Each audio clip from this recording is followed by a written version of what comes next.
ಮಿತ್ರರೇ ನಮಸ್ಕಾರ. ನಾವಿವತ್ತು ಜ್ಯೋತಿಷ್ ಶಾಸ್ತ್ರದಲ್ಲಿ ಬುಧನ ಒಂದು ಪ್ರಾಮುಖ್ಯತೆಯನ್ನ ನೋಡ್ತಾ ಹೋಗೋಣ. ಇನ್ನ ಎರಡನೆಯದಾಗಿ ಬುಧ ಜಾತಕದ ಯಾವ ಮನೆಗಳಲ್ಲಿ ಕುಳಿತುಕೊಂತು ಅಂತ ಹೇಳಿದ್ರೆ ಅತಿ ಕೆಟ್ಟ ಕರ್ಮಗಳನ್ನ ಆತ ರೆಪ್ರೆಸೆಂಟ್ ಮಾಡ್ತಾನೆ ಅನ್ನುವಂಥದ್ದು ಕೂಡ ನೋಡ್ತಾ ಹೋಗೋಣ. ಇನ್ನ ಮೂರನೇದಾಗಿ ಬುಧ ಯಾವ ಗ್ರಹದ ಜೊತೆ ಇತ್ತು ಅಂತ ಹೇಳಿದ್ರೆ ನಿಮ್ಮ ಹಣಕಾಸು ಎಲ್ಲಿಂದ ಬರುತ್ತೆ, ಸೋರ್ಸ್ ಆಫ್ ಇನ್ಕಮ್, ಅದನ್ನು ಕೂಡ ತೋರಿಸ್ತಾನೆ, ಅದನ್ನು ನೋಡ್ತಾ ಹೋಗೋಣ. ಇನ್ನ ನಾಲ್ಕನೆಯದಾಗಿ ಬುಧ ಎಲ್ಲಾ ತೊಂದರೆಗಳನ್ನ ಕ್ರಿಯೇಟ್ ಮಾಡ್ತಾನಲ್ಲ, ಅದಕ್ಕೆ ಯಾವ ಪರಿಹಾರ ಮಾಡ್ತು ಅಂತ ಹೇಳಿದ್ರೆ ಅದು ರಾಮಬಾಣದಂತೆ ಕೆಲಸ ಮಾಡುತ್ತೆ ಅನ್ನುವಂಥದ್ದನ್ನ ನೋಡ್ತಾ ಹೋಗೋಣ. ಇದನ್ನ ನಾನು ನಿಮ್ಗೆ ಒಬ್ಬ ದೊಡ್ಡ ವ್ಯಕ್ತಿಯ ಜೀವನದಲ್ಲಿ ನಡೆದಂತಹ ಒಂದು ಎಕ್ಸಾಂಪಲ್ ಮುಖಾಂತರ ತಿಳಿಸ್ಕೊಡ್ತೀನಿ. ಮಿತ್ರರೇ, ಮೊದಲನೇದಾಗಿ ಬುಧ ಜಾತಕದಲ್ಲಿ ಏನ್ ರೆಪ್ರೆಸೆಂಟ್ ಮಾಡ್ತಾನೆ ಅಂತ ನೋಡಿದ್ರೆ ಸಾಕಷ್ಟು ವಿಷಯಗಳನ್ನ ರೆಪ್ರೆಸೆಂಟ್ ಮಾಡ್ತಾನೆ. ಮೊದಲನೇದಾಗಿ ಆತ ರೆಪ್ರೆಸೆಂಟ್ ಮಾಡುವಂತದ್ದು ನಿಮ್ಮ ಬುದ್ಧಿಯನ್ನ. ಚಂದ್ರ ನಿಮ್ಮ ಮನಸ್ಥಿತಿ ಹೇಗಿದೆ ಅಂತ ತೋರಿಸ್ಕೊಡ್ತಾನೆ. ಉದಾಹರಣೆ, ಖುಷಿಯಾಗಿರ್ತಿರೋ, ದುಃಖದಲ್ಲಿರ್ತಿರೋ ಆತರ ತೋರಿಸ್ಕೊಡ್ಬೋದು. ಆದ್ರೆ ಬುಧ ಏನನ್ನ ತೋರಿಸ್ಕೊಡ್ತಾನೆ ಅಂತ ಹೇಳಿದ್ರೆ ನಿಮ್ಮ ಬುದ್ಧಿಯನ್ನ ತೋರಿಸ್ಕೊಡ್ತಾನೆ. ಒಬ್ಬ ಮನುಷ್ಯನ ಫ್ಯೂಚರ್ ಆತನ ಬುದ್ಧಿಯ ಮೇಲೆ ನಿಂತಿರುತ್ತೆ. ಆದ್ರಿಂದ ಜಾತಕದಲ್ಲಿ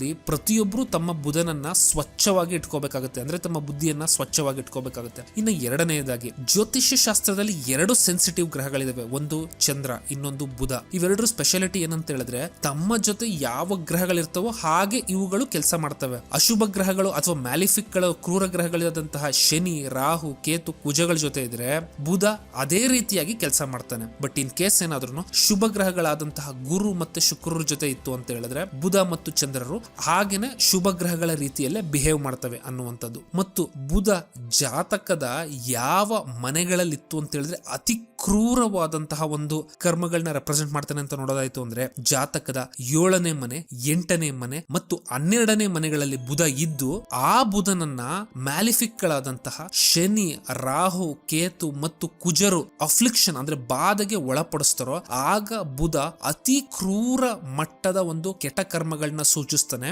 ಇಂದಿನ ಜನ್ಮದಲ್ಲಿ ಮಾಡಿದ್ದು ಅದಕ್ಕೆ ಪರಿಣಾಮವಾಗಿ ಈ ಜನ್ಮದಲ್ಲಿ ಅನುಭವಿಸಬೇಕಾಗುತ್ತೆ. ಡಿಪೆಂಡ್ ಆಗುತ್ತೆ ಬುಧ ಯಾವ ಮನೆಯಲ್ಲಿ ಯಾರ ಜೊತೆ ಕುಳಿತಿದ್ದಾನೆ ಅನ್ನುವಂಥದ್ದು.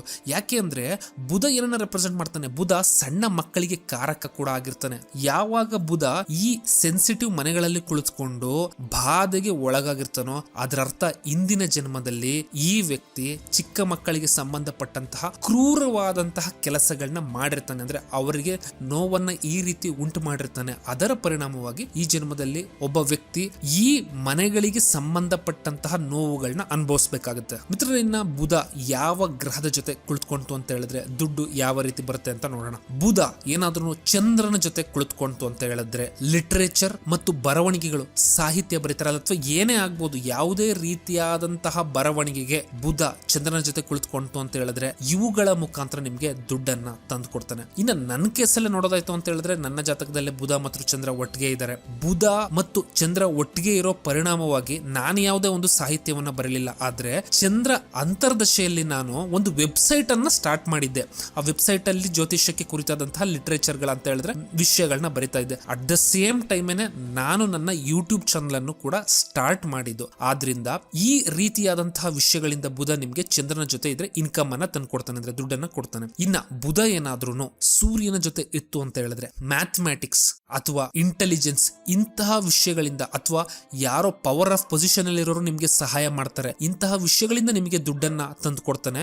ಆದ್ರೆ ಬುಧ ತೀರಾ ಕಂಬಸ್ಟನ್ ಗೆ ಒಳಗಾಗಿರಬಾರ್ದು. ಮಿತ್ರ, ಇನ್ ಕೇಸ್ ಏನಾದ್ರೂ ಬುಧ ಶುಕ್ರನ ಜೊತೆ ಇತ್ತು ಅಂತ ಹೇಳಿದ್ರೆ ಬಟ್ಟೆ ವ್ಯಾಪಾರದಿಂದ ನಿಮಗೆ ದುಡ್ಡನ್ನ ತಂದು ಕೊಡಬಹುದು, ಅಥವಾ ತಕ್ಕ ಮಟ್ಟಿಗೆ ಫುಡ್ ಇಂದ ಕೂಡ ತಂದು ಕೊಡಬಹುದು, ಅಥವಾ ತಕ್ಕ ಮಟ್ಟಿಗೆ ಜ್ಯುವೆಲ್ರಿಗಳಿಂದನೂ ಕೂಡ ನಿಮಗೆ ದುಡ್ಡನ್ನ ಬುಧ ತಂದು ಕೊಡಬಹುದು. ಯಾಕೆಂತ ಹೇಳಿದ್ರೆ ಶುಕ್ರ ಇವೆಲ್ಲದಕ್ಕೂ ಕೂಡ ಕಾರಕನಾಗಿರ್ತಾನೆ. ಮಿತ್ರ, ಇನ್ ಕೇಸ್ ಏನಾದ್ರೂ ಬುಧ ಗುರುವಿನ ಜೊತೆ ಇತ್ತು ಅಂತ ಹೇಳಿದ್ರೆ ಇದು ಟೀಚಿಂಗ್ ಮಾಡೋದಕ್ಕೆ ಕ್ಲಾಸಿಕ್ ಕಾಂಬಿನೇಷನ್. ಎಲ್ಲಾ ಟೀಚರ್ ಗಳಲ್ಲೂ ಕೂಡ ಆಲ್ಮೋಸ್ಟ್ ಆಲ್ ಒಂದೆಲ್ಲ ಒಂದು ಬುಧ ಮತ್ತು ಗುರುವಿನ ನಡುವೆ ಸಂಬಂಧ ಇರುತ್ತೆ. ಆದ್ರಿಂದ ಜ್ಞಾನವನ್ನ ಹರಡಿಸೋ ಮುಖಾಂತರ ಇವರುಗಳು ದುಡ್ಡನ್ನ ಮಾಡಬಹುದು. ಮತ್ತೆ ಇದು ಒನ್ ಆಫ್ ದ ಒಳ್ಳೆ ಕಾಂಬಿನೇಷನ್, ತುಂಬಾ ಚೆನ್ನಾಗಿ ಬದುಕೋದಕ್ಕೆ. ಇನ್ನ ನಾಲ್ಕನೆಯದಾಗಿ ಬುಧ ಏನಾದ್ರೂ ಶನಿಯ ಜೊತೆ ಇತ್ತು ಅಂತ ಹೇಳಿದ್ರೆ ಒಬ್ಬ ವ್ಯಕ್ತಿ ಅಕೌಂಟ್ಸ್, ಕ್ಯಾಲ್ಕುಲೇಷನ್, ಈ ದೊಡ್ಡ ದೊಡ್ಡ ಆಡಿಟಿಂಗ್ ಫರ್ಮ್ ಗಳೆಲ್ಲ ಇರ್ತಾವಲ್ಲ, ಈ ರೀತಿಯಾದಂತಹ ವಿಷಯಕ್ಕೆ ಸಂಬಂಧಪಟ್ಟಂತಹ ಕೆಲಸದ ಮೇಲೆ ಬುಧ ನಿಮಗೆ ದುಡ್ಡನ್ನ ತಂದು ಕೊಡ್ತಾನೆ. ಇನ್ನ ಬುಧ ಏನಾದ್ರೂ ಕುಜನ ಜೊತೆ ಇತ್ತು ಅಂತ ಹೇಳಿದ್ರೆ ನಿಮ್ಗೆ ಸೋರ್ಸ್ ಆಫ್ ಇನ್ಕಮ್ ನಿಮ್ಮ ಮಾತಿನ ಮುಖಾಂತರನೇ ಬರುತ್ತೆ, ಅಥವಾ ಸ್ಪೋರ್ಟ್ಸ್, ಫಿಸಿಕಲ್ ಆಕ್ಟಿವಿಟಿ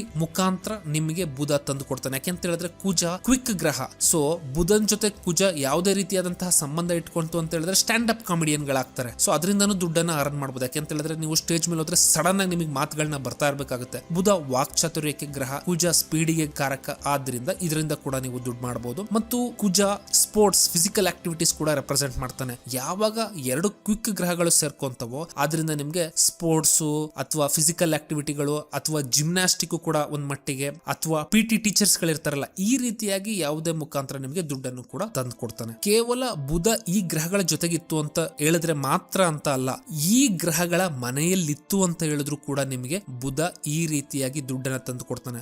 ಬುಧ ಮತ್ತೆ ಶನಿ ಒಂದು ಕಾಂಬಿನೇಷನ್ ಇತ್ತು ಅಂತ ಹೇಳಿದ್ರೆ ಸ್ಟಾಕ್ ಮಾರ್ಕೆಟ್ ಇಂದನೂ ಕೂಡ ನಿಮಗೆ ದುಡ್ಡನ್ನ ತಂದು ಕೊಡುವಂತಹ ಚಾನ್ಸಸ್ ಇರುತ್ತೆ. ಯಾಕೆಂದ್ರೆ ಅಲ್ಲೂ ಕೂಡ ಸ್ಪೆಕ್ಯುಲೇಷನ್ ಅನ್ನುವಂಥದ್ದು ಬೇಕಾಗುತ್ತೆ. ಇನ್ನ ಕಟ್ಟ ಕಡೆಯದಾಗಿ ಪರಿಹಾರದ ವಿಷಯಕ್ಕೆ ನಾವು ಬರೋದಾಯ್ತು ಅಂತ ಹೇಳಿದ್ರೆ, ಬುಧ ಜಾತಕದಲ್ಲಿ ವಿಷ್ಣುವನ್ನ ರೆಪ್ರೆಸೆಂಟ್ ಮಾಡ್ತಾನೆ. ಬುಧ ಯಾಕೆ ಇಷ್ಟು ಪೆಕ್ಯುಲಿಯರ್ ಅಂತ ನೋಡ್ತು ಅಂತ ಹೇಳಿದ್ರೆ, ನಿಮಗೆ ವಿಷ್ಣು ಕೂಡ ಅಷ್ಟೇ ಪೆಕ್ಯುಲಿಯರ್ ಅನ್ನುವಂಥದ್ದು ಗೊತ್ತಾಗುತ್ತೆ. ಯಾಕೆಂತ ಹೇಳಿದ್ರೆ ವಿಷ್ಣು ಶಿವನಂತೆ ಅಲ್ಲ. ಶಿವ ಎಂತವರೇ ಇದ್ರೂನು ಎಲ್ರಿಗೂ ಬೇಗ ಒಲಿತಾನೆ ಮತ್ತು ಅನುಗ್ರಹ ಮಾಡ್ತಾನೆ. ಅದಕ್ಕೆ ಜಾತಕದಲ್ಲಿ ಶಿವ ಗುರುವನ್ನ ರೆಪ್ರೆಸೆಂಟ್ ಮಾಡ್ತಾನೆ. ಆದ್ರೆ ಬುಧ ವಿಷ್ಣುವನ್ನ ರೆಪ್ರೆಸೆಂಟ್ ಮಾಡೋದು ಯಾಕೆ ಅಂತ ಹೇಳಿದ್ರೆ, ವಿಷ್ಣು ಯಾರಿಗಾದ್ರೂ ಒಲಿಬೇಕಂತ ಹೇಳಿದ್ರೆ ಅವ್ರನ್ನ ಸಾಕಷ್ಟು ಟೆಸ್ಟ್ ಮಾಡ್ತಾನೆ ಮತ್ತು ಅವರಲ್ಲಿ ನಿಜವಾದ ಭಕ್ತಿ ಇದೆಯಾ ಅನ್ನುವಂಥದ್ದನ್ನ ಕೂಡ ನೋಡ್ತಾನೆ. ಆದ್ರಿಂದ ಜಾತಕದ ಕೇಂದ್ರದಲ್ಲಿ ಏನಾದ್ರೂ ಬುಧ ಇತ್ತು ಅಂತ ಹೇಳಿದ್ರೆ, ನೀವು ವಿಷ್ಣುವಿನ ಆರಾಧನೆ ಮುಖಾಂತರ ನಿಮ್ಮ ಎಲ್ಲ ತೊಂದರೆಗಳಿಗೂ ಒಂದು ರಿಲೀಫ್ ಅನ್ನ ಪಡ್ಕೋಬಹುದು. ಇನ್ನ ಬುಧನ ಎಲ್ಲಾ ತೊಂದರೆಗೂ ರಾಮಬಾಣ ಏನು ಅಂತ ಹೇಳಿದ್ರೆ, ಎಲ್ಲ ಗೊತ್ತು. ನಾನು ಸಾಕಷ್ಟು ಬಾರಿ KN ರಾವ್ ಅನ್ನುವಂಥ ಒಬ್ಬರ ಹೆಸರನ್ನ ಹೇಳಿರ್ತೀನಿ. ಅವರು ಜ್ಯೋತಿಷ್ಯದ ಪಿತಾಮಹ ಕೂಡ. ಅವರು ಈಗ ಆಲ್ರೆಡಿ ಅವರು 90ನೇ ವಯಸ್ಸಿನ ಆಸ್ಪಾಸಲ್ಲಿದ್ದಾರೆ. ಈ ಸಮಯದಲ್ಲಿ ಒಂದ್ಸತಿ ಏನಾಗುತ್ತೆ ಅಂತ ಹೇಳಿದ್ರೆ, ಅವ್ರಿಗೆ ಒಂದು ದಿನ ಎದ್ದು ಓಡಾಡೋದೇ ಕಷ್ಟ ಅನ್ನುವಂತಹ ಮಟ್ಟಿಗೆ ಅವ್ರಿಗೆ ನರಗಳಲ್ಲಿ ಸಮಸ್ಯೆ ಕಾಣಿಸ್ಕೋತಾರೆ. ಆಗ ಅವ್ರು ಏನ್ ಮಾಡ್ತಾರೆ ಅಂತ ಹೇಳಿದ್ರೆ, ಅವರೇ ಹೇಳಿದ ಹಾಗೆ ವಿಷ್ಣು ಸಹಸ್ರನಾಮದ ಅನುಷ್ಠಾನವನ್ನ ಮಾಡ್ತಾರೆ. ಅದರ ಪರಿಣಾಮ ಏನಾಗುತ್ತೆ ಅಂತ ಹೇಳಿದ್ರೆ, 1-2 ತಿಂಗಳು 3 ತಿಂಗಳು ಆದ ನಂತರ ಅವರು ಪುನಃ ಮೊದಲಿನ ಸ್ಥಿತಿಗೆ ಬರ್ತಾರೆ. ಅಂದ್ರೆ ಓಡಾಡೋ ಹಾಗೆ ಆಗ್ತಾರೆ. ಸೊ ಬುಧನ ಎಲ್ಲಾ ಸಮಸ್ಯೆಗೆ ಒಂದೇ ಒಂದು ರಾಮಬಾಣ ಏನು ಅಂತ ಹೇಳಿದ್ರೆ ವಿಷ್ಣು ಸಹಸ್ರನಾಮ. ನಾನು ಎಷ್ಟೋ ಸತಿ ಹೇಳಿದೀನಿ, ಬುಧ ನಾಮವನ್ನು ಕೂಡ ರೆಪ್ರೆಸೆಂಟ್ ಮಾಡ್ತಾನೆ, ಬುಧ ಸ್ಟೇಷನರಿಯನ್ನು ಕೂಡ ರೆಪ್ರೆಸೆಂಟ್ ಮಾಡ್ತಾನೆ. ಆದ್ರಿಂದ ನಾಮದ ಒಂದು ಬರೀತಾರಲ್ಲ, ಆ ತರ ನಾಮ ಬರೆದಾಗ್ಲೂ ಕೂಡ ಅದು ಬುಧನಿಗೆ ರೆಮಿಡಿ ಆಗುತ್ತೆ ಅನ್ನುವಂಥದ್ದು. ಚಿಕ್ಕ ಮಕ್ಕಳು ಯಾರು ಓದು ಬರೆಯೋದಕ್ಕೆ ಸಖತ್ ಕಷ್ಟ ಪಡ್ತಿರ್ತಾರೆ, ಅವರು ಈ ನಾಮವನ್ನ ಬರೆಯುವಂತಹ ಅಭ್ಯಾಸ ಮಾಡ್ಕೊಂತು ಅಂತ ಹೇಳಿದ್ರೆ ಅವರ ವಿದ್ಯಾಭ್ಯಾಸಕ್ಕೆ ಬಹಳ ಹೆಲ್ಪ್ ಮಾಡುತ್ತೆ. ಯಾಕೆ ಅಂತ ಹೇಳಿದ್ರೆ ಬುಧ ವಿದ್ಯಾಭ್ಯಾಸ ಇಂಟೆಲಿಜೆನ್ಸ್ಗೆ ಕೂಡ ಕಾರಕ ಆಗಿರ್ತಾನೆ. ಈ ವಿಡಿಯೋ ನಿಮ್ಗೆ ಇಷ್ಟ ಆಯ್ತು ಅಂತ ಹೇಳಿದ್ರೆ ಲೈಕ್, ಶೇರ್ ಮತ್ತು ಸಬ್ಸ್ಕ್ರೈಬ್ ಮಾಡಿ. ಅಥವಾ